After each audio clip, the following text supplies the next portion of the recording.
सुनकर के राजा को बड़ा कष्ट हुआ।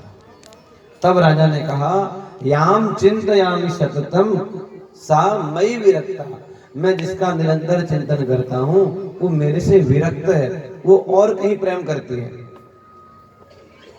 इसलिए उन्होंने कहा, ताम याम चिंतयामि सततम मयि सा विरक्ता साप्यन्न इच्छति जनम सजनोन्य शक्तः अस्मत् कृते च परितुष्यति काचिदन्या देखताम च तम च मदनम इमं च माम च। मुझे धिक्कार है, रानी को धिक्कार है, उस मंत्री को धिक्कार है, उस वेश्या को धिक्कार है।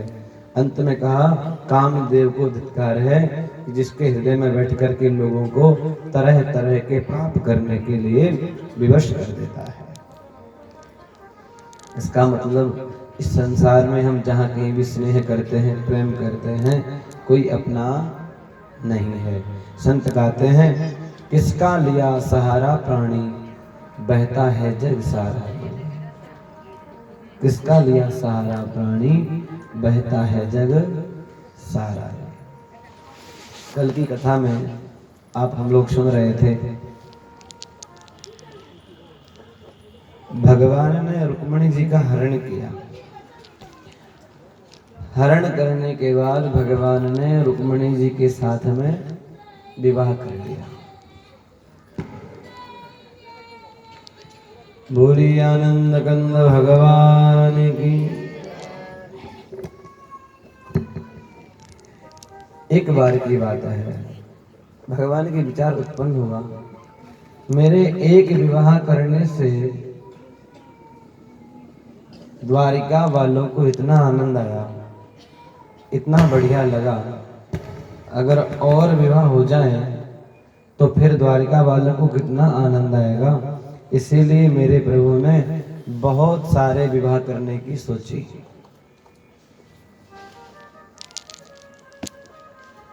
एक बार भगवान कृष्ण अपनी सभा में बैठे थे।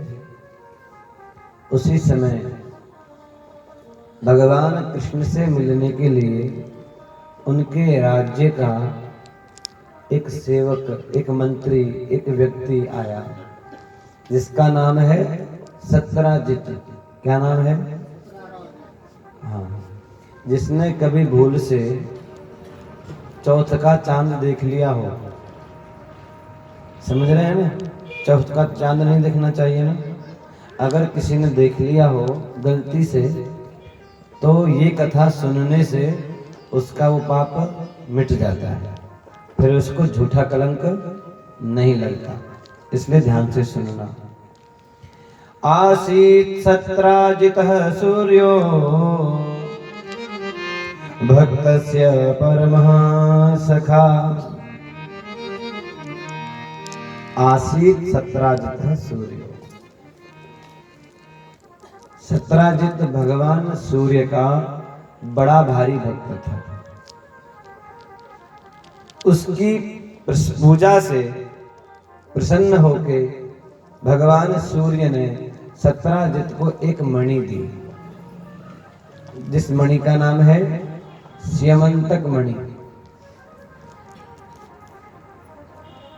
इस मणि की विशेषता है, ये मणि रोज 8 भार, कितना? 8 भार सोना देती है। और जिसके पास ये मणि होती है उसके घर में लक्ष्मी की कभी कमी नहीं होती। उसका शरीर हमेशा कांति में बना रहता है, निरोग बना रहता है। प्रीतस्तस्मै मणिं प्रादात् सूर्यतुष्टः स्यमन्तकम्। सूर्य भगवान की उस मणि को पाके सत्राजित बड़ा ही घमंड में रहने लगा।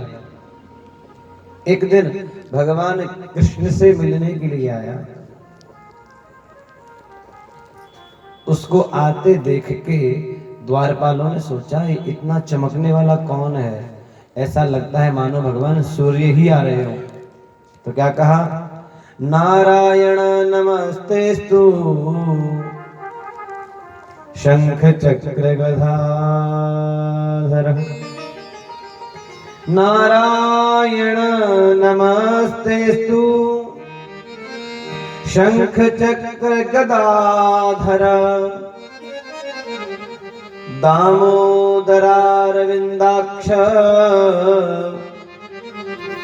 गोविंद यदुनंदन। द्वारपालों ने कहा, हे प्रभु, हे नारायण, हे शंख चक्र गदाधारी, आपसे मिलने के लिए सूर्य भगवान आ रहे हैं। भगवान मुस्कुराए और कहा, सूर्य भगवान नहीं, हमसे मिलने के लिए सूर्य भगवान की मणि को धारण करके सत्राजित आ रहा है।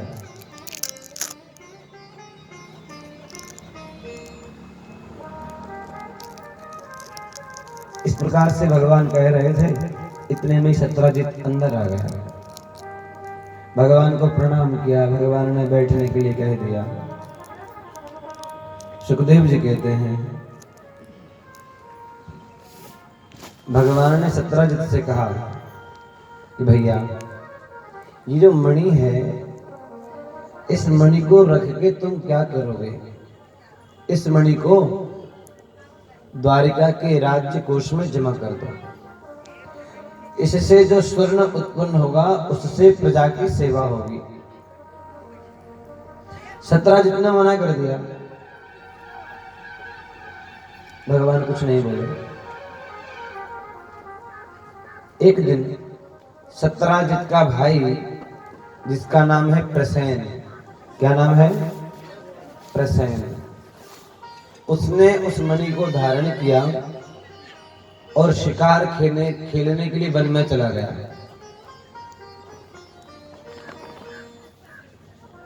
खेलते खेलते उसको एक शेर ने मार डाला, मणि को छीन लिया।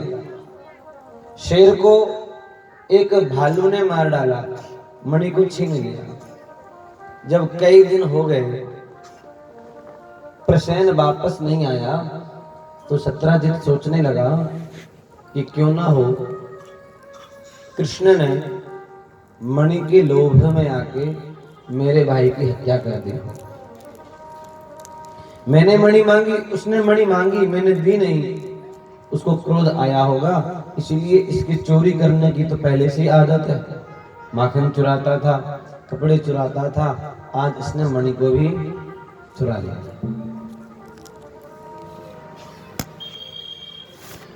ये बात उसने अपनी पत्नी को बता दी। अब माताओं की एक आदत होती है, आप उनको कोई बात बता दो और कह दो कि ये बात किसी को मत बताना, तो समझो अब वो बात पूरे गांव को मालूम चलनी है, कुछ भी हो जाए।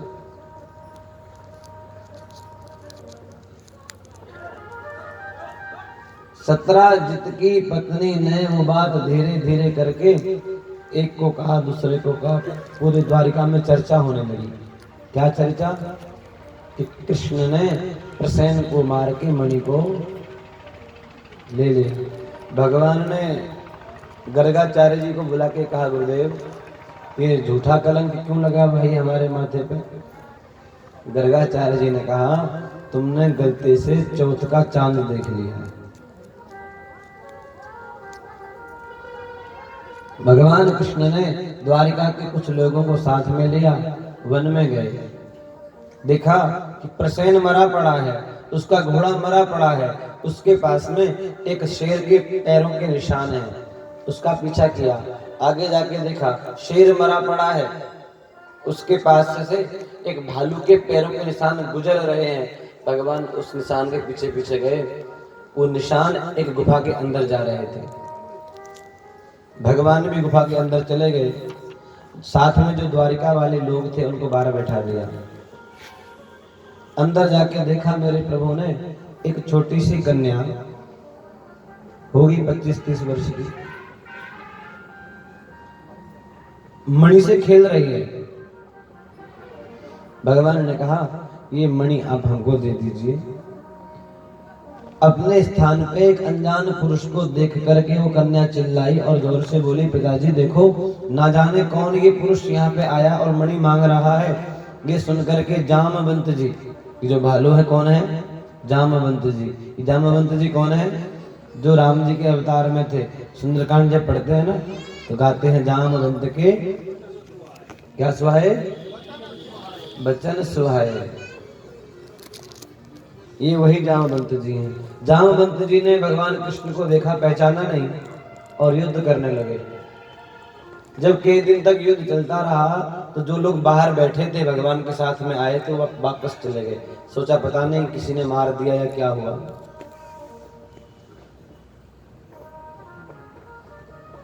भगवान का जामवंत जी के साथ में 28 दिन तक युद्ध चलता रहा। कितने दिन तक? 28 दिन तक युद्ध चला। अंत में मेरे प्रभु ने घूंसों की चोट से जामवंत जी के शरीर के एक एक हड्डी को फोड़ दिया, तोड़ दिया। तब जामवंत जी को ध्यान आया, अरे ये कोई साधारण नहीं है, ये तो मेरे प्रभु राम जी ही कृष्ण रूप में पधारे हैं। भगवान बोले ये छोटी सी बात इतनी मार खा के समझ में आई? जामवंत जी ने जब भगवान राम जी की रावण से युद्ध करते समय जामवंत जी ने भगवान राम जी की भुजाओं को देखा तो मन में आया कि इनसे कभी युद्ध करने का मौका मिल जाए तो आनंद आ जाए। तब राम जी ने सोचा इस समय तो मैं तुम्हारी इच्छा पूरी नहीं कर सकता, क्योंकि मैं स्वामी हूँ और तुम दास हो। सेवक में और स्वामी के जब आपस में युद्ध होता है तो फिर अच्छा नहीं होता। इसीलिए मेरे प्रभु ने उस समय तो नहीं लेकिन इस जन्म में जामवंत जी की इच्छा को मेरे प्रभु ने पूरी की। बोली आनंद गंध भगवान की।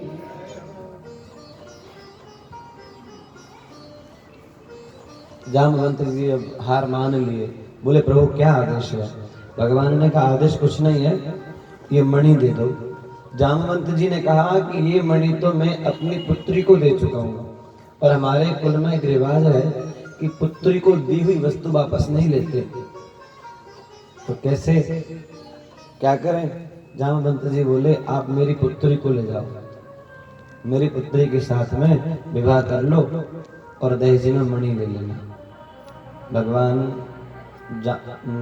जामवंत जी की पुत्री है जाम्बवती, उसे साथ में लेकर के आए। द्वारिका वालों ने जब भगवान को देखा सबको बड़ा आनंद हुआ।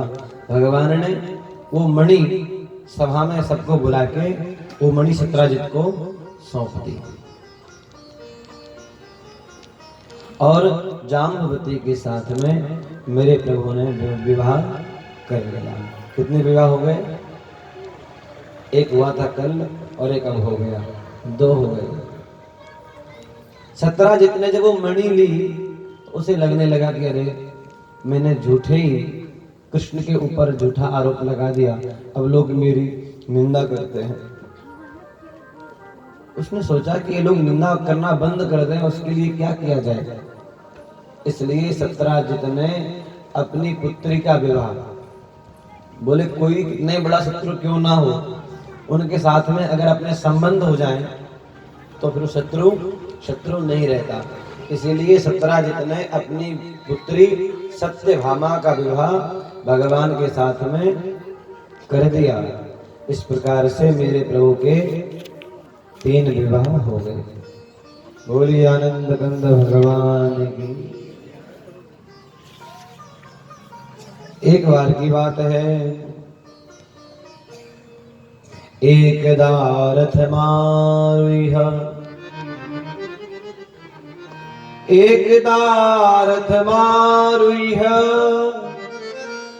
विजयो वानरध्वजम्, गाण्डीवं धनुरादाय, तृणौ चाक्षाय शायकौ।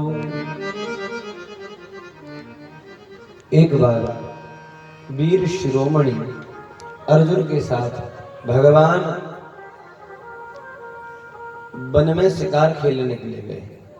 अर्जुन भी हैं, भगवान भी हैं। उस शिकार में बहुत सारे जंगली जानवरों को अर्जुन ने अपने बाणों से मारा।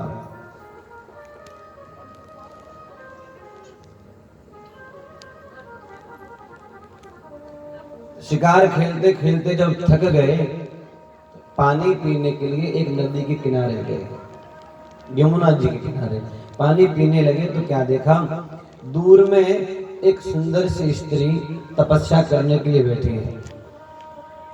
तपस्या करती हुई स्त्री को देख करके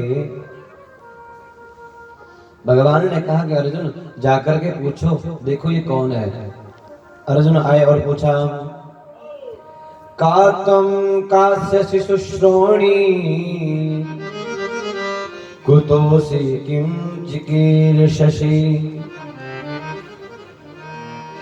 मन्ये त्वां पतिमिच्छन्ति सर्वं कथय शोभने। अर्जुन ने कहा, सुंदरी तुम कौन हो, किसकी पुत्री हो, कहां से आई हो, और ये तपस्या किसके लिए कर रही हो, क्यों कर रही हो। तो उसने कहा, अहम देवस्य सवितुर दुहिता पतिमीच्छति विष्णु वरेण्यं वरदं तपः परममास्थिता। श्री कृष्ण गोविंद हरे मुरारे हे नाथ नारायण वासुदेवा। अहं देवस्य सवितुर दुहिता पतिमीच्छति। श्री कृष्ण गोविंद हरे मुरारे हे नाथ नारायण वासुदेवा। तुष्यतां भगवान् मुकुन्दो नाथ संश्रयः। जप कृष्ण गोविंद हरे मुरारे हे नाथ नारायण वासुदेवा। भज कृष्ण गोविंद हरे मुरारे हे नाथ नारायण वासुदेवा। उस तपस्या कर रही कन्या ने कहा, मैं भगवान सूर्य देव की पुत्री हूँ, कालिंदी मेरा नाम है, सर्वश्रेष्ठ वरदानी भगवान विष्णु को अपने पति के रूप में पाना चाहती हूँ, इसलिए तपस्या कर रही हूँ। अर्जुन ने जाके भगवान से कहा, प्रभु वो आपको पति के रूप में पाना चाहती हैं। भगवान ने कहा, तो फिर शादी करवा दीजिए। और भगवान की शादी अर्जुन ने कालिंदी के साथ में करवा दिया। इस प्रकार से भगवान के 4 विवाह हो गए। गिनते रहे ना, 16,108 होने।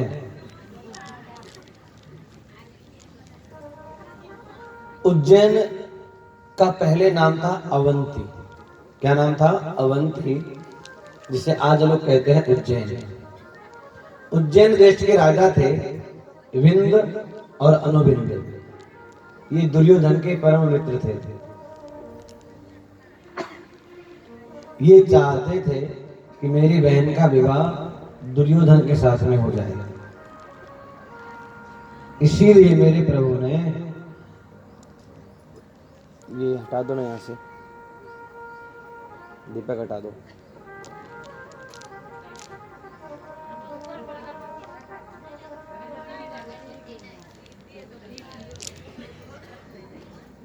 सबको नहीं बोलना, मैंने बोल दिया बस इतना।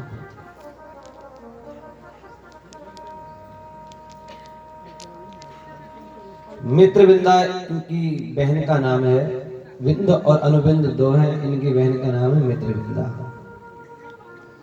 ये सभा में भगवान कृष्ण को अपना पति बनाना चाहती थी। विंद और अनुविंद ने रोक दिया। ऐसा जब किया तो भगवान कृष्ण ने भरी सभा में ही मित्रविंदा का हरण कर लिया और उसके साथ में विवाह कर लिया। इस प्रकार से भगवान के 5 विवाह हो गए। परीक्षित, सुखदेव जी कहते हैं, परीक्षित कौशल देश के राजा थे नग्नजित, जिनकी एक सुंदर कन्या थी जिसका नाम था सत्या, जिसको लोग नागिनजिती भी कहते थे। इस राजा ने प्रतिज्ञा की थी, इनके पास में 7 बैल थे। 7 बैलों को जो एक साथ में नथ देगा उसी के साथ में मैं अपनी कन्या का विवाह करूंगा। बड़े बड़े शूरवीर राजा आते, लेकिन ये अभिमानी घमंडी बैल सब राजाओं का अभिमान चकनाचूर कर देते, कोई नहीं जीत सका। एक दिन भगवान कृष्ण आए और उन्होंने एक समय में, एक साथ में 7 रूप धारण करके उन 7 बैलों को एक साथ नथ दिया और सत्या के साथ में मेरे प्रभु ने विवाह कर लिया। इस प्रकार से भगवान के 6 विवाह हो गए। भगवान श्री कृष्ण की बुआ थी श्रुतकीर्ति, जो केकय देश में ब्याही गई थी। उनकी कन्या का नाम था भद्रा। उनके भाइयों ने स्वयं ही भगवान कृष्ण को सौंप दिया और भगवान ने उनके साथ में विवाह कर लिया। इस प्रकार से कितने विवाह हुए? 7। मध्य प्रदेश के राजा थे जिनकी एक कन्या थी जिसका नाम था लक्ष्मणा। वह अत्यंत सुलक्षणा थी। जैसे गरुड़ ने स्वर्ग से अमृत का हरण कर लिया था, इसी प्रकार से मेरे प्रभु ने इस लक्ष्मणा का हरण कर लिया और इसके साथ में विवाह कर लिया। इस प्रकार से मेरे प्रभु के 8 विवाह हुए। ये जो 8 विवाह हुए हैं, ये भगवान की महारानी कहलाई। अब कितने बचे हैं? 16,100। अगर ऐसे धीरे धीरे कहते रहे तो आज तो हो नहीं पाएंगे पूरे। 9 दिन और चाहिए और कथा तो पूरी होने वाली है। सुनिए, एक राजा था जिसका नाम था भौमासुर। इस राजा ने वरुण का छत्र, माता अदिति के कुंडल, मेरु पर्वत पर स्थित देवताओं का मणिमय पर्वत नामक स्थान छीन लिया था। ये सारी करतूत देवराज इंद्र ने भगवान को आके सुनाई और कहा, प्रभु भौमासुर बड़ा ही शूरवीर राजा है, जिसने माता अदिति के कुंडलों को छीन लिया। देवताओं की माता है, भगवान वरुण का छत्र छीन लिया। वो राजा कितना श्रेष्ठ होगा, कितना बलवान होगा। जब भगवान से कहा तो भगवान उस नगर में प्रवेश करने के लिए आए, उस राजा को हराने के लिए आए। साथ में सत्यभामा जी भी आई हैं। मेरे प्रभु आज गरुड़ पर बैठ के आए हैं। यह नगर बड़ा ही कठिन और बड़ा कठोर था। इस नगर में प्रवेश करना आसान नहीं था।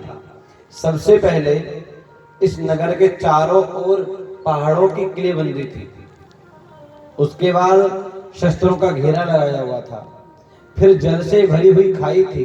उसके बाद आग या बिजली की 4 दीवारी थी। इस प्रकार से बड़ा क्रम बाई क्रम बड़े शूरवीर खड़े थे, पहाड़ थे, नदियां थी। उसके बाद में वो किला था। यानी उस नगर में प्रवेश पाना कोई सहज काम नहीं था। मेरे प्रभु गए और उन्होंने अपनी गदा की चोट से पर्वतों को तोड़ डाला, बिजली को काट डाला, खाइयों को नष्ट भ्रष्ट कर दिया। नगर में प्रवेश कर गए और लिखा है, नगर में प्रवेश करके भगवान ने अपना पांचजन्य नामक शंख बजाया, जिसको सुन करके उस भौमासुर की नींद टूट गई। घबरा गया, भगवान के साथ युद्ध करने के लिए आया। उस भौमासुर दैत्य के साथ मेरे प्रभु कई दिनों तक युद्ध करते रहे। युद्ध करते करते करते करते वो थक गया। तब भगवान ने सत्यभामा जी के कहने पर उस दैत्य को मार डाला। उसके नगर में प्रवेश किया। अंदर जाके देखा, कारागृह के अंदर 16,100 कन्याएं बंद हैं। मेरे प्रभु ने उनको बंधन से मुक्त करके कहा, अब आप लोग अपने अपने घर को चले जाओ। उन कन्याओं ने कहा कि प्रभु, पहली बात ये, हम अपने घर जा नहीं सकते और कदाचित घर चली भी गई तो हमारे घर वाले हमें स्वीकार नहीं करेंगे, क्योंकि हम राजा के यहाँ रह के गए हैं। और दूसरी बात, घर वाले स्वीकार कर भी लेंगे तो कोई राजा या राजकुमार हमारे साथ में विवाह नहीं करेगा। हमारे पास बस एक ही उपाय है कि हम सब की सब अग्नि में या जल में कूद करके मर जाएं। भगवान ने कहा और कोई उपाय नहीं है। उन्होंने कहा इतना ही उपाय है कि आप हमें अपने चरणों की दासी बना लो। भगवान उन सबको द्वारिका लेकर के आए और एक सुंदर से मुहूर्त में 16,108 कन्याओं के साथ में मेरे प्रभु ने विवाह 16,100 कन्याओं के साथ में मेरे प्रभु ने विवाह कर लिया। इस प्रकार से भगवान के 16,108 विवाह हो गए। ये तो विवाह हुए हैं। अब भगवान के पुत्र कितने हुए ये देखो। आजकल लोगों के एक पुत्र हो जाता है, इतना बहुत है, 2 हो जाते हैं, इतने बहुत है। मैं नहीं कह रहा हूँ, भागवत जी में लिखा है भगवान की पत्नियां थी 16,108। हर एक पत्नी के गर्भ से 10-10 पुत्रों ने जन्म लिया। कितने? 16,108 के कितने हुए? जोड़ देना है बाद में।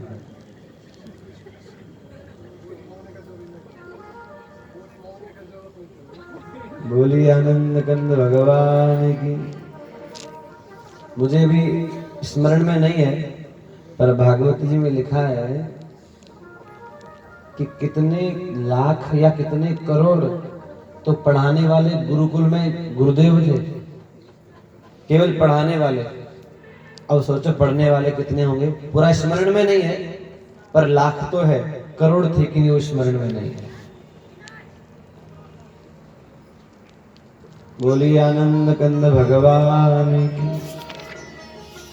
इस प्रकार से एक बार मेरे प्रभु ऐसे ही भोजन कर रहे थे और रुक्मिणी जी पंखा कर रही थी। पहले जब पति भोजन करते थे तो उनकी पत्नियां ऐसे पंखा करती थी जिससे मक्खी ना आ जाए, उनको गर्मी ना लगे। आजकल पत्नी करती है तो बेचारा पति भले ही कर दे, पत्नी करने वाली नहीं। ये सब पहले के समय की बात है थी। पहले तो माताएं बड़ा ख्याल करती थी, सेवा करती थी। आजकल तो पति बेचारा कर दे तो कर दिया।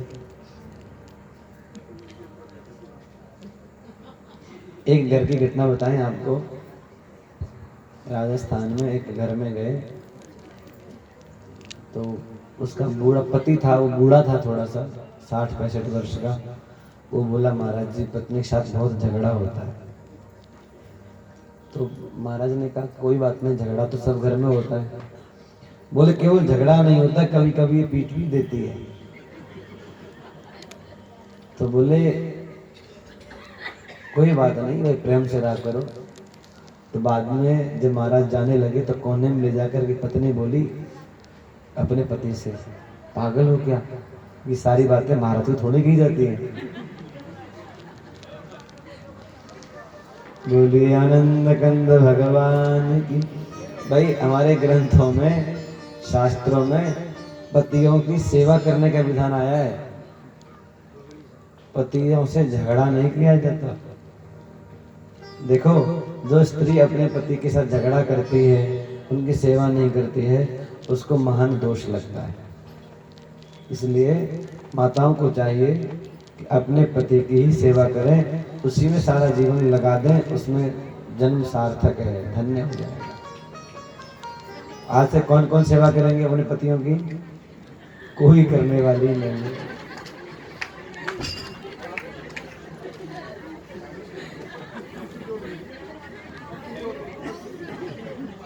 सेवा तो होगी महाराज, लेकिन बेलन से हो गई सेवा। बोलिए आनंद कंद भगवान की।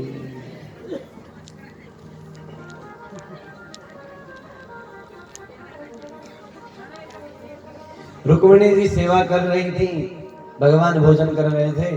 भोजन करते करते भगवान हंसने लगे और रुक्मिणी जी से बोले, रुक्मिणी जी एक बात बताओ, आपने मेरे साथ में विवाह क्यों किया? रुक्मिणी जी ने कहा क्यों?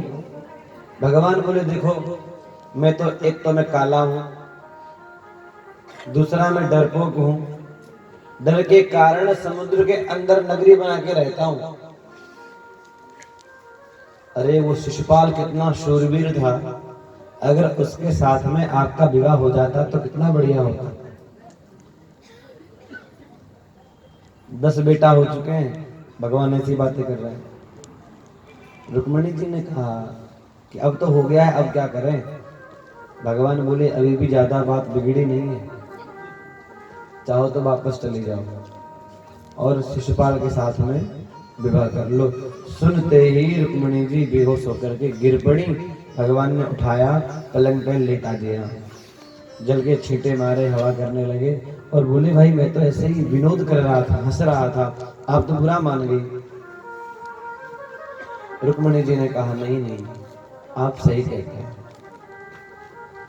मेरे में ऐसी कहां सामर्थ्य कि मैं आपके साथ विवाह कर सकूं।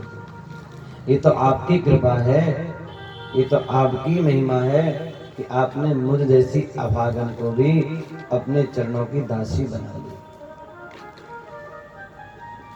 तो नारद जी रोज रोज आते हैं द्वारिका में और भगवान के चरित्रों को देखते हैं और फिर ये लीलाएं जाकर के स्वर्ग में कहते हैं, ब्रह्मलोक में कहते हैं। उनको सुन सुन के ब्रह्मा आदि देव भी बड़े आनंदित होते हैं। एक बार भगवान कृष्ण अपनी सभा में बैठे थे। उस सभा में भगवान के सारे मंत्री, महाराज उग्रसेन, उनके पिताजी सब बैठे हुए हैं। उसी समय भगवान के पास में 2 दूत आए। एक आया हस्तिनापुर से और एक आया जरासंध के राज्य से। हस्तिनापुर के दूत ने कहा प्रभु पांडव लोग राजसूय यज्ञ कर रहे हैं, उसमें आपको बुलाया है। जरासंध के यहाँ से जो दूत आया उसने कहा प्रभु जरासंध के यहाँ पे कारागृह में 21,000 राजा बंदी बने हुए हैं, उन राजाओं को आप छुड़ा लीजिए, उनका ऐसा निमंत्रण है, प्रार्थना की है। भगवान ने अपने मंत्रियों से पूछा कि पहले मुझे कहाँ जाना चाहिए, क्या करना चाहिए। मंत्रियों ने कहा कि प्रभु पहले आपको हस्तिनापुर जाना चाहिए, पांडवों के यहाँ पे।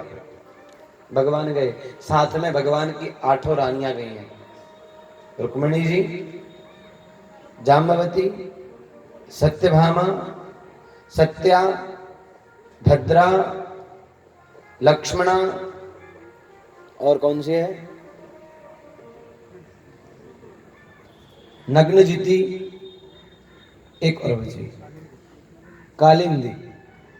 ये 8 कन्याओं को लेकर के मेरे प्रभु गए हैं।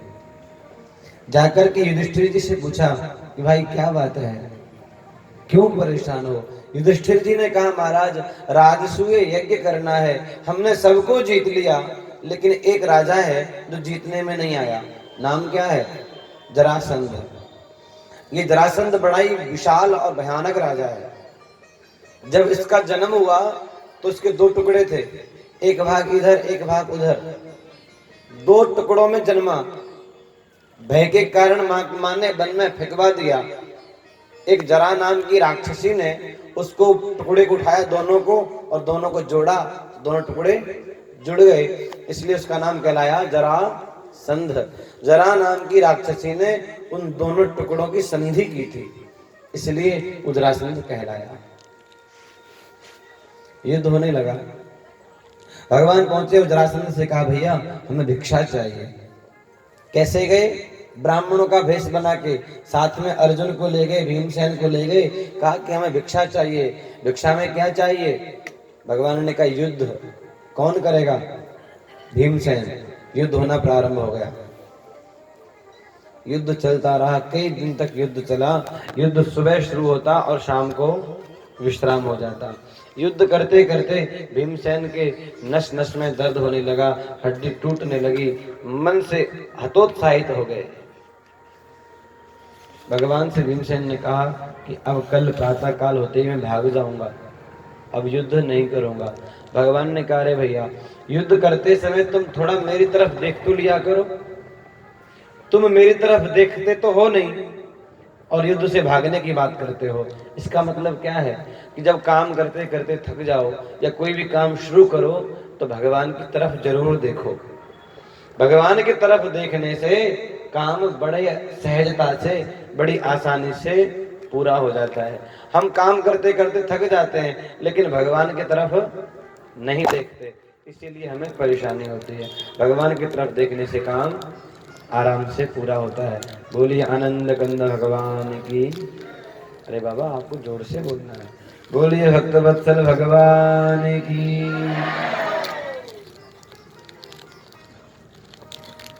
इस बार युद्ध करते करते भीमसेन ने भगवान की तरफ देखा। मेरे प्रभु ने क्या किया, एक तिनका को उठाया, उसको चीर के फेंक दिया। भीमसेन ने भी वैसा ही किया, जरासंध को पकड़ करके चीर के फेंक दिया। जरासंध मर गया। भगवान ने उसके कारागृह से 21,000 राजाओं को बंधन मुक्त करके अपने अपने घरों में भेज दिया। तत्पश्चात मेरे प्रभु हस्तिनापुर वापस आए हैं। हस्तिनापुर के अंदर राजसूय यज्ञ होने लगा तो नियम बनाया कि यज्ञ से पहले किसकी पूजा की जाए। होता है ना कि सबसे पहले किसकी पूजा की जाए, तो निश्चय किया कि किसकी पूजा की जाए। सब लोग आपस में बात करने लगे।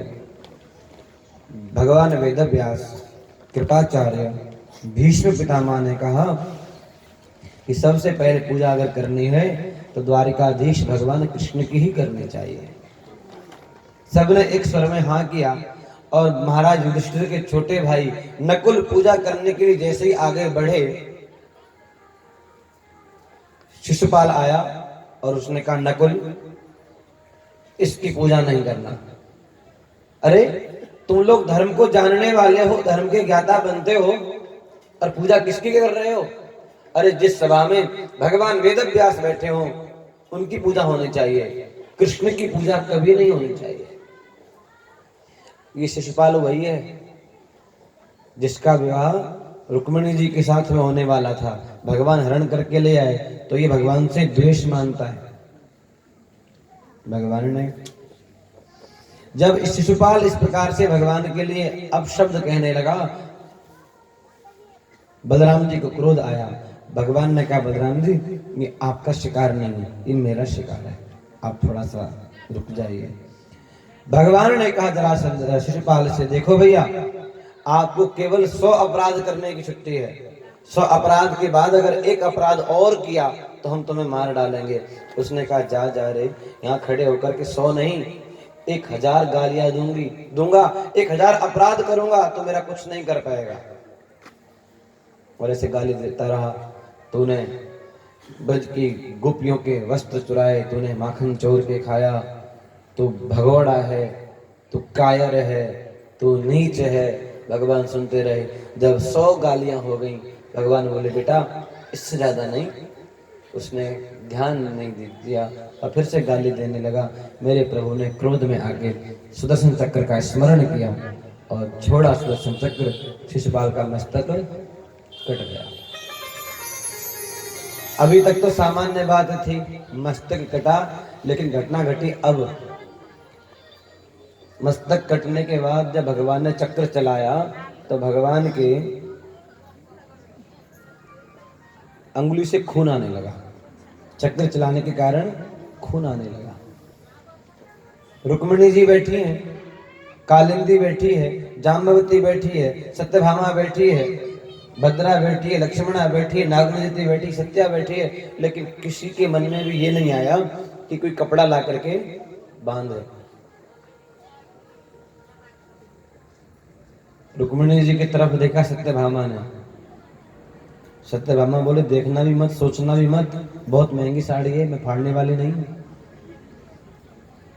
भगवान की 8 रानियों में से कोई भी नहीं उठी कि जो कपड़ा फाड़ के या कहीं से ला करके बांध दे। लेकिन उस समय महाराज युधिष्ठिर के साथ में सबसे महंगी साड़ी पहन के बैठी थी माता द्रौपदी। उन्होंने जब भगवान की अंगुली से खून निकलते हुए देखा, झटपट अपना कपड़ा लिया और फाड़ करके भगवान के अंगुली से लपेट दिया। भगवान ने कहा, द्रौपदी आज तूने ये कपड़ा बांध के मुझे ऋणी बना दिया, कभी मौका मिलेगा ना तो एक एक कपड़े का, एक एक धागे का ऋण चुका दूंगा। और वही ऋण जब भरी सभा में दुशासन द्रौपदी को निर्वस्त्र करने लगा, तब मेरे प्रभु ने धागे के रूप में, साड़ी के रूप में अवतार ग्रहण किया और द्रौपदी की रक्षा कर ली। बोलिए आनंद कंद भगवान की। राजस्व यज्ञ संपन्न हुआ, सबने भोजन किया है। अब देखो, जब भी कहीं पंगत चलती है, बड़े बड़े भंडारे होते हैं, तो जो आयोजक होते हैं वो क्या करते हैं, खीर, लड्डू, मालपुआ, जलेबी, समोसा खुद चलाते हैं। और जो छोटे छोटे लोग होते हैं ना, उनसे कहते हैं तुम पत्तल चलाओ, दोना चलाओ, पानी चलाओ, दही बिछाओ, ऐसे ही बोलते हैं ना, और खुद मिठाई चलाते हैं। लेकिन समस्या तब आती है कि भोजन करने के बाद में पत्तल कौन उठाए, उसी समय परेशानी होती है। लेकिन जब भोजन सबने कर लिया तो भगवान बोले, भाई आप लोगों ने तो खूब सेवा की है, लेकिन ये पत्तल उठाने की सेवा मैं करूँगा। जो जो लोग भोजन करके जाते हैं, भगवान उनके हाथ धुलाते हैं और बाद में पत्तल भी उठा लेते हैं। तो उसी भाव को ध्यान में रखते हुए संतों ने पद गाया, सबसे ऊंची प्रेम सगाई। सबसे ऊंची प्रेम सगाई, सबसे ऊंची प्रेम सगाई। दुर्योधन ने मेवा त्यागे, दुर्योधन ने मेवा त्यागे, साग विदुर कर खाई। सबसे ऊंची प्रेम सगाई, सबसे ऊंची प्रेम सगाई, ओ प्रेम सगाई, ओ प्रेम सगाई।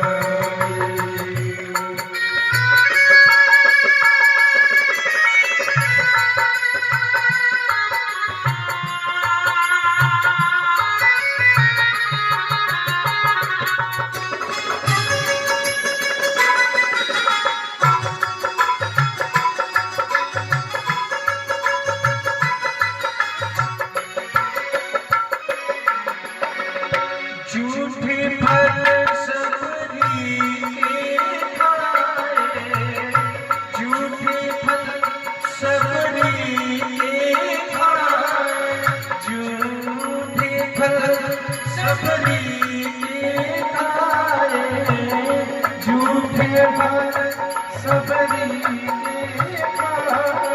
प्रेम दिवस रघुराई, सबसे ऊंची प्रेम सगाई, सबसे ऊंची प्रेम सगाई, प्रेम सगाई, प्रेम सगाई।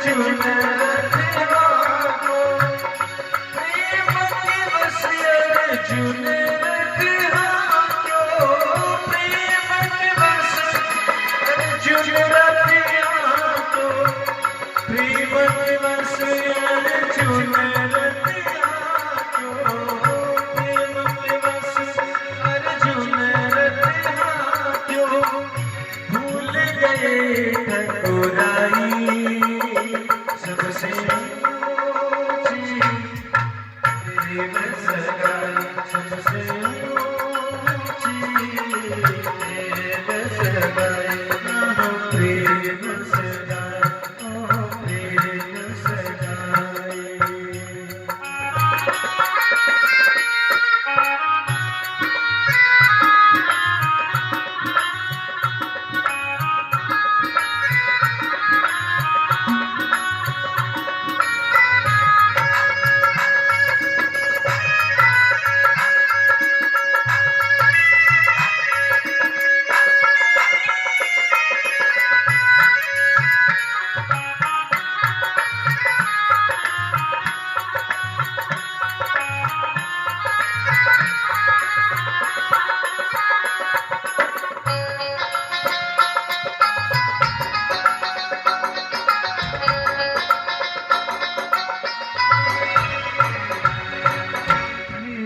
प्रीत बड़ी वृंदावन, ऐसी प्रीत बड़ी वृंदावन, गोपियन नाच नचाई, गोपियन नाच नचाई,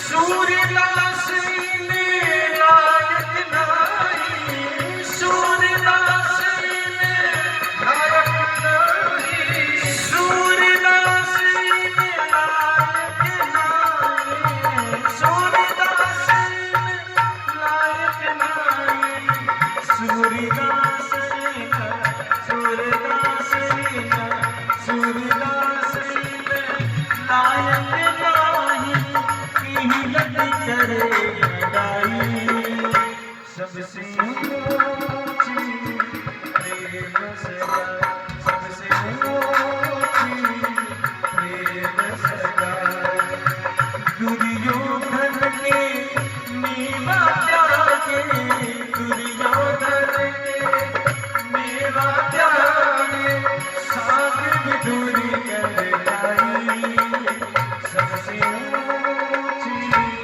प्रेम सगाई, सबसे ऊंची प्रेम सगाई, प्रेम सगाई, प्रेम सगाई, प्रेम सगाई। भगवान ने प्रेम के वशीभूत होकर झूठी पत्तलों को उठाया। भगवान ये दर्शाना चाहते हैं कि जो व्यक्ति बड़ा है, अगर कदाचित वो छोटा काम भी करता है तो भी वो बड़ा ही रहता है, और बड़े का बड़कपन तभी है जब वो छोटे से छोटे काम करने में भी लज्जा महसूस ना करे।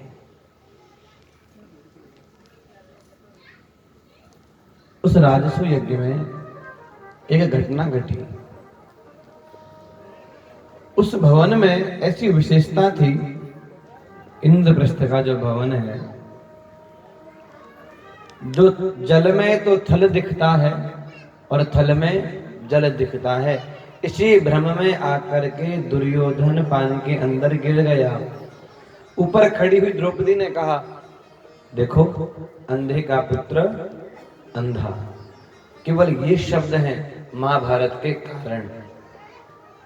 ये शब्द कहे महाभारत युद्ध हो गया। इसका मतलब क्या? कभी भी किसी भी परिस्थिति में किसी का अपमान नहीं करना चाहिए, किसी की हंसी नहीं उड़ानी चाहिए। आप किसी की हंसी उड़ाते हैं, वस्तुतः वो हंसी व्यक्ति की नहीं, भगवान की हंसी उड़ाइए। केवल हंसी उड़ाने से महाभारत का युद्ध हुआ, द्रौपदी को कितना अपमानित होना पड़ा। कदाचित आप किसी वृद्ध व्यक्ति की भी हंसी उड़ाते हैं, आज तो वो कुछ नहीं कर सकता, लेकिन भगवान तो सर्वसमर्थ हैं। भगवान तो देख रहे हैं, उसका दंड भगवान देंगे। इसलिए भूल करके भी किसी भी परिस्थिति में किसी का भी अपमान नहीं करना चाहिए। बोलिए आनंद कंद भगवान की। सुखदेव जी कहते हैं, राजन, इस प्रकार से भगवान ने द्वारिका में रह के, हस्तिनापुर जाके, इंद्रप्रस्थ में जाकर के बहुत सारे लीलाएं की। एक शाल्व नाम का राक्षस था, भगवान ने उसका उद्धार किया। विदुरथ, दंतवक्त्र, पौंड्रक, जो अपने आप को भगवान नारायण के समान समझते थे, भगवान ने उनका भी उद्धार कर दिया। अब भगवान के एक प्यारे भक्त, परम प्रिय भक्त, लाडले भक्त की कथा श्री सुखदेव जी महाराज राजा परीक्षित को सुना रहे हैं। सुखदेव जी कहते हैं, राजन, किसी को अपना मन पवित्र करना हो, अपनी वाणी पवित्र करनी हो, अपना तन पवित्र करना हो, अपना समय सार्थक करना हो, उस व्यक्ति को भगवान के भक्तों की, भगवान के प्यारे लाडले भक्तों की कथा को सुनना चाहिए। भगवान की कथा सुनने से, भगवान के भक्तों की कथा सुनने से मन को शांति मिलती है। जो व्यक्ति चित्त में शांति चाहता हो, आनंद चाहता हो, भगवान को पाना चाहता हो, उसे सबसे पहले भगवान के भक्तों की कथा को सुनना चाहिए। भगवान के भक्तों की कथा सुनने से, भगवान के भक्तों के निर्मल यश को कहने से, सुनने से चित्त को अपार शांति का अनुभव होता है। बोलिए आनंद कंद भगवान की। श्री सुखदेव जी कह रहे हैं, कृष्णस्यासीत् सखा कश्चित् ब्राह्मणो ब्रह्मवित्तमा विरक्त इंद्रियार्थेषु प्रशांतात्मा जितेन्द्रियः। सुखदेव जी कहते हैं, राजन, भगवान का एक भक्त था, नाम नहीं लिया है, ध्यान देना। कुछ लोग कभी कभी आते हैं कि सुदामा जी के पिताजी का नाम क्या था, और तुमको पिताजी से कुछ काम है क्या? फिर भी प्रश्न करे क्या नाम था तो बता देना। स्कंद पुराण में लिखा है, सुदामा जी के पिताजी का नाम था सत्यव्रत। कृष्णस्यासीत् सखा कश्चित् ब्राह्मणो ब्रह्मवित्तमा विरक्तः इंद्रियार्थेषु प्रशांतात्मा जितेन्द्रियः। कृष्णस्यासीत् सखा कश्चित्, भगवान कृष्ण के एक मित्र थे ब्राह्मण, जो भगवान के मित्र भी थे और भगवान के बहुत बड़े भक्त भी थे। ऐसे ब्रह्मज्ञानी थे, विषयों से विरक्त, शांत चित्त और जितेंद्रिय थे। गृहस्थ होने पर भी सांसारिक वस्तुओं का संग्रह नहीं करते थे।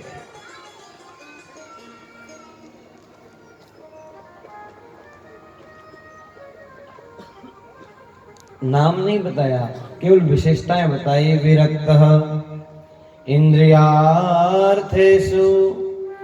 विरक्त, जितेंद्रिय।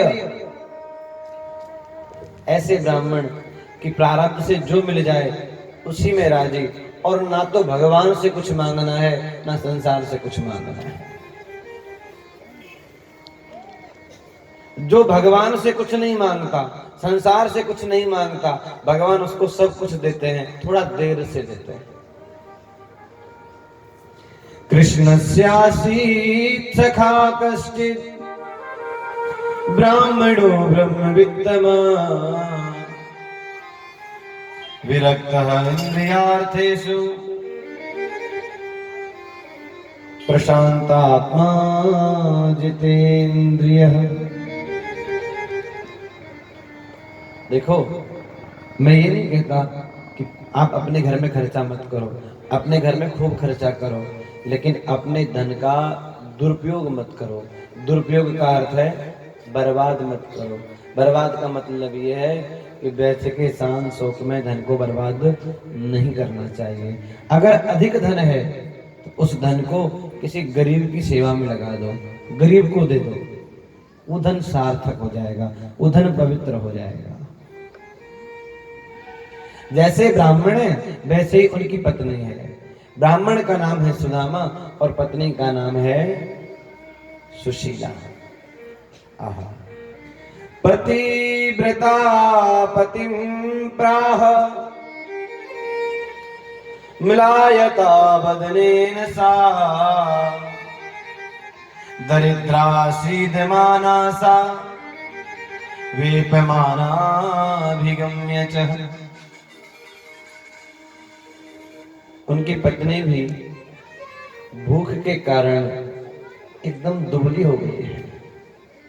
शरीर पे पहनने के लिए ठीक से वस्त्र भी नहीं है, बालों की जटा बन चुकी है और मुख सूख गया है।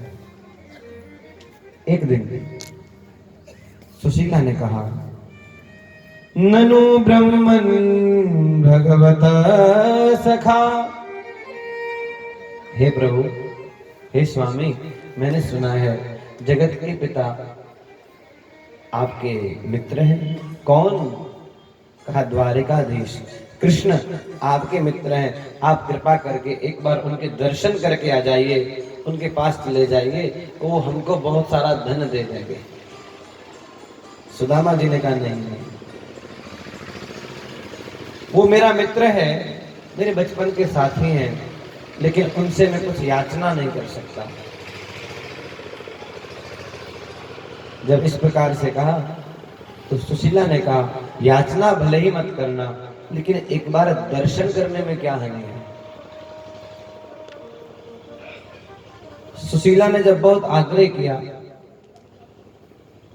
तो सुदामा जी भगवान से मिलने के लिए तैयार हो गए, मैं जाऊंगा।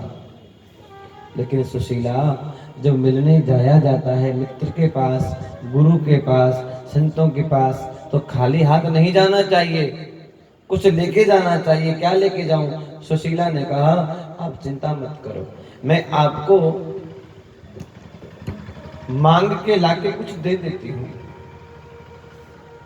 सुशीला जी मांगने गई है, ध्यान देना जी, मांगने गई तो 4 घरों से चूड़ा मांगा। क्या आप लोग क्या बोलते हैं उसको? पोहा, चूड़ा ही बोलते हो। चूड़ा लेकर के आई 4 घरों से। क्यों? अगर एक घर से लाऊंगी तो सारा चूड़ा एक जैसा ही होगा।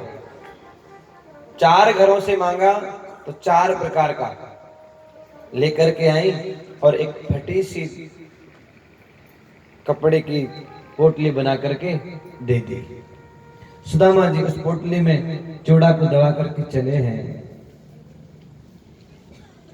वृद्ध हो चुके हैं, शरीर कमजोर है, पैरों में फटी हुई जूतियां हैं, शरीर पे धारण करने के लिए फटे हुए 2 कपड़े हैं, हाथ में लाठी है और वृद्ध हैं। पर उस समय तो चश्मा होते नहीं थे, तो आंखें भी कमजोर हो गई। भगवान से मिलने के लिए निकले हैं, सुबह चले थे, आज शाम हो गई लेकिन पहुंचे नहीं। एक व्यक्ति से पूछ लिया, भैया मैं अपने इस गांव से चला हूं, द्वारिका कब पहुंचूंगा? उस व्यक्ति ने कहा, अभी तो आप केवल 2 किलोमीटर आए हो, अगर ऐसे ही चलते रहोगे तो 2-4 महीने में पहुंच जाओगे। सुदामा जी ने सोचा कि अब मैं समझ गया, भगवान के पास मैं अपने सामर्थ्य से नहीं जा सकता। इसलिए सुदामा जी ने क्या किया, रात्रि का समय होने पर एक वृक्ष के नीचे अपने हाथ का तकिया लगाया और भगवान का नाम लेते लेते सो गए। प्रातः काल उठे तो क्या देखते हैं, सोए तो थे जंगल में, लेकिन जब नींद खुली है तो क्या देखा, बड़ा भारी, बड़े विशाल विशाल भवन बने हुए हैं, बड़ा भारी राज्य है, हजारों लाखों की संख्या में दास दासियां, बाजार हैं, दुकानें बड़ी बड़ी, हीरे की, मोहरों की, चांदी की, पीतल की, लोहे की, स्टील की, बड़ी बड़ी दुकानें हैं। देख के सुदामा जी ने पूछ दिया, भैया बोलिए आनंद कंद भगवान की। सुदामा जी ने पूछा, भैया ये कौन सी नगरी है? लोगों ने कहा द्वारिका 6। सुदामा जी बोले, अब द्वारिका 6 मतलब ये 6 नंबर की द्वारिका है, इससे पहले 5 और द्वारिका में कहाँ जाके खोजूंगा? लोगों से पूछ लिया कि कृष्ण यहीं के मुखिया हैं, यहीं के राजा हैं। लोगों ने सुदामा जी को डांटा, बाबा ऐसे नहीं बोलते। कैसे बोले? बोले श्री श्री 1008 श्री कृष्णचंद्र महाराज। सुदामा जी बोले, भैया जब पढ़ाई करते थे गुरुकुल में तब तो श्लोक याद हो जाया करते थे, लेकिन अब इतना बड़ा श्लोक याद नहीं होता। इतना बड़ा श्लोक हम नहीं बोल पाएंगे। बोलिए आनंद कंद भगवान की। आपको पता है मैं जयकारा क्यों बुलवाता हूँ? जब आप लोगों का ध्यान इधर उधर हो जाता है ना, तब जयकारा बुलवा के। द्वारपालों से सुदामा जी ने कहा कि भैया जो आपके द्वारिकाधीश हैं वो मेरे बचपन के मित्र हैं, मैं उनसे मिलना चाहता हूँ। ब्राह्मण की बात सुनकर के द्वारपाल हंसने लगे। हंसते हुए द्वारपालों ने सुदामा जी को रोक दिया और कहा, बाबा आप आगे नहीं जा सकते। सुदामा जी के कपड़े फटे हुए हैं, कुछ शरीर में पहना नहीं है, 1-2 वस्त्र फटी हुई धोती लपेटी हुई है। बोलिए आनंद कंद भगवान की, राधा गोविंद भगवान की। द्वारपालों ने सोचा ये कोई पागल है जो भगवान कृष्ण को अपना मित्र बताता है। बार बार कहा, सुदामा जी ने कहा, भैया एक बार जाकर के कह तो दो। जब ज्यादा आग्रह किया तो द्वारपालों ने जाकर के भगवान से कहा, प्रभु एक द्वार पे एक पागल आया है। भगवान ने कहा, द्वार पे पागल आया है? कौन है? और वो पागल है, इसकी क्या पहचान है? द्वारपालों ने कहा, प्रभु एक एकदम गरीब है। भगवान ने कहा, गरीब होना तो पागल की पहचान नहीं है। बोले, प्रभु उसके शरीर पे फटे हुए कपड़े हैं।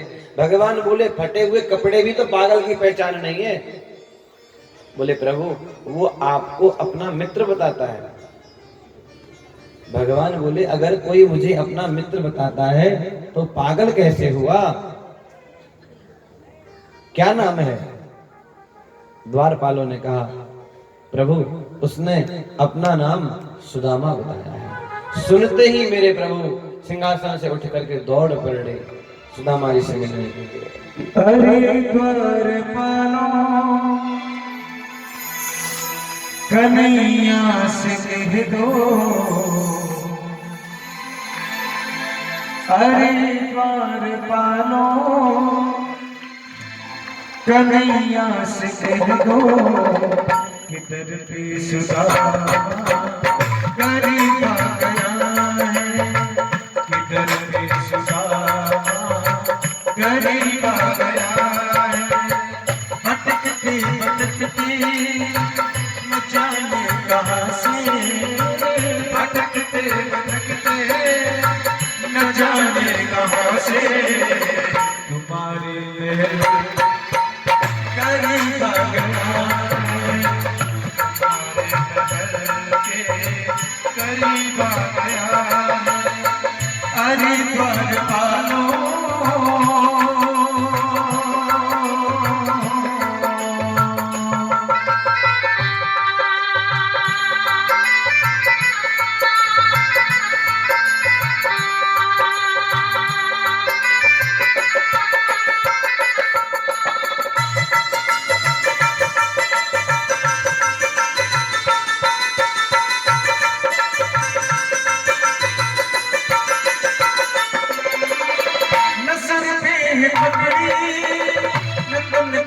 जामा बसा दूंगा नैया को, नाम है सुदामा, बता कन्हैया को नाम है सुदामा। न सर पे पकड़ी न तन पे है जामा, बता दो कन्हैया को नाम है सुदामा हो। न सर पे पकड़ी न तन पे है जामा, बता दो कन्हैया को नाम है सुदामा। बता दो कन्हैया को नाम है सुदामा।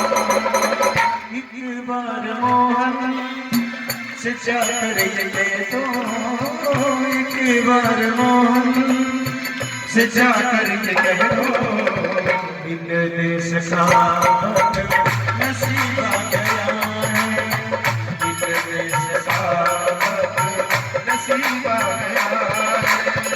अरे बार पालो कन्हैया से दो, अरे बार पालो कन्हैया से दो, इधर सुदामा गरीब आ गया, इधर सुदामा गरीब आ गया है।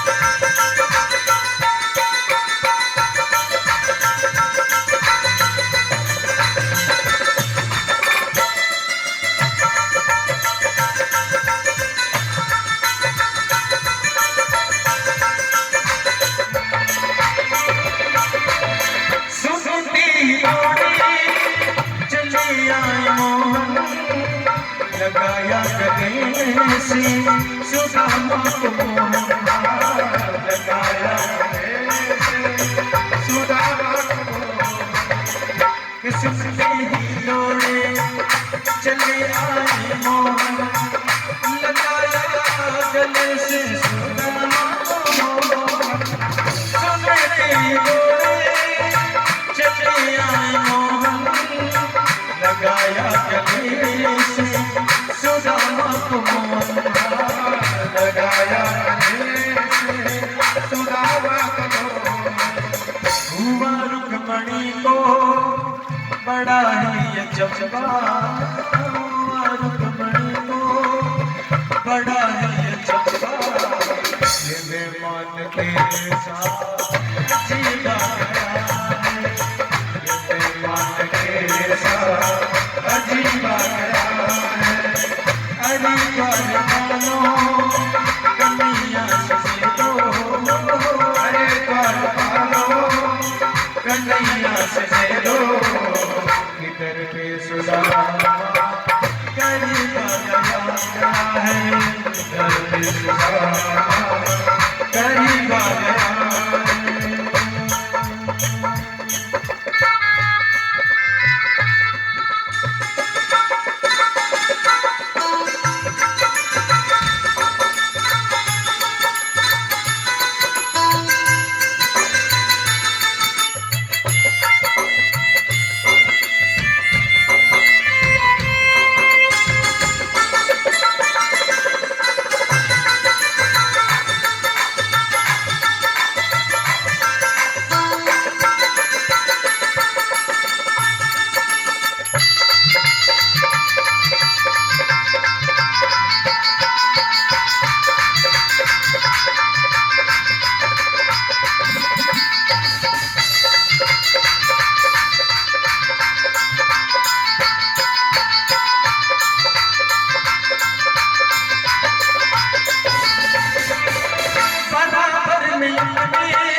से शाम में डुलाया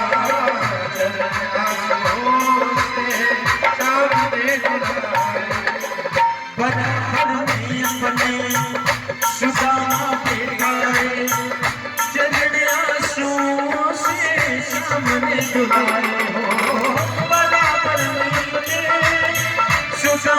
बुझाए चरण आंसुओं से श्याम ने रुलाया चरण आंसुओं से श्याम ने रुलाया न घबराओ प्यारे जरा तुम सुदामा न घबराओ प्यारे जरा तुम सुदामा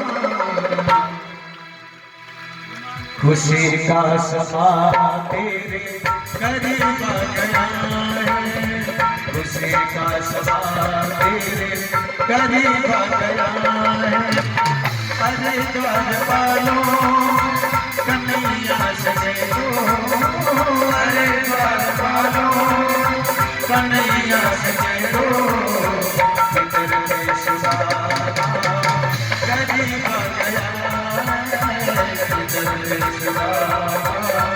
करीब आ गया है भटकते भटकते न जाने कहाँ से भटकते भटकते न जाने कहाँ से